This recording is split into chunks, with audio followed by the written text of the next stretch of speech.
Hi, I'm Dr. Brian LaPointe, Research Professor with Florida Atlantic University's Harbor Branch Oceanographic Institute.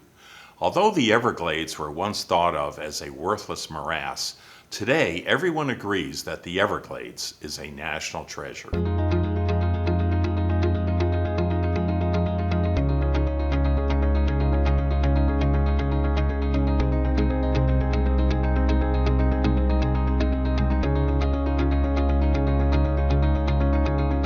One of the goals of the Everglades restoration is to get more water south in the southern part of the system, eventually out to Florida Bay. And with that water, scientists predict will come lots of changes, changes that are in the right direction. So we have predictions for wading birds. We expect more nests. We expect higher productivity. We also know that too much of a good thing can be bad as well. We've got to recognize that the ecosystem, we've engineered it to such a degree that we've got constraints now. We can only put that water in certain structures, certain canals at certain times.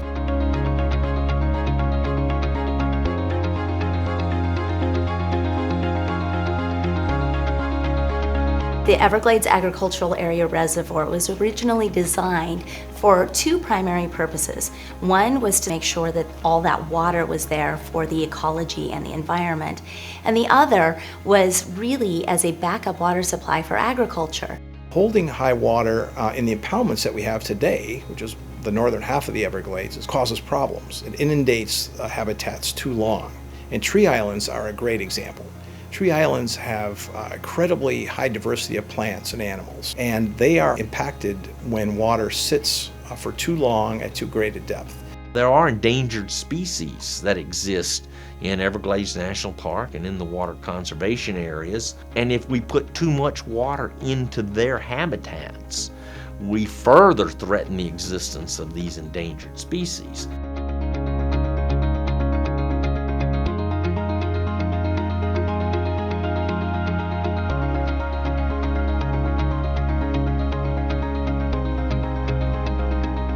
"97% of the water going into Lake Okeechobee comes from north of the lake, the Kissimmee being the largest part of it. The most contaminated water comes from several small inlets along the northwest side of the lake. That is the water that's going out the C-43 and the C-44.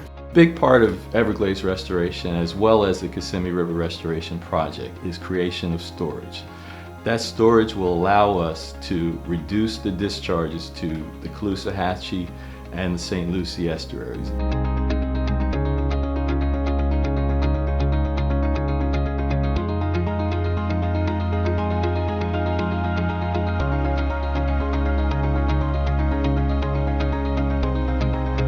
There's this push toward sending the water south so we don't send it out eat both sides of Lake Okeechobee. Basically, quote-unquote, historic flow, but that historic flow has to be clean.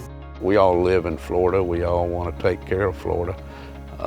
We have families that are going to continue on, hopefully, in growing citrus in Florida and enjoying where we're at today in the Everglades and everything. So we have a vested interest in water quality in Florida.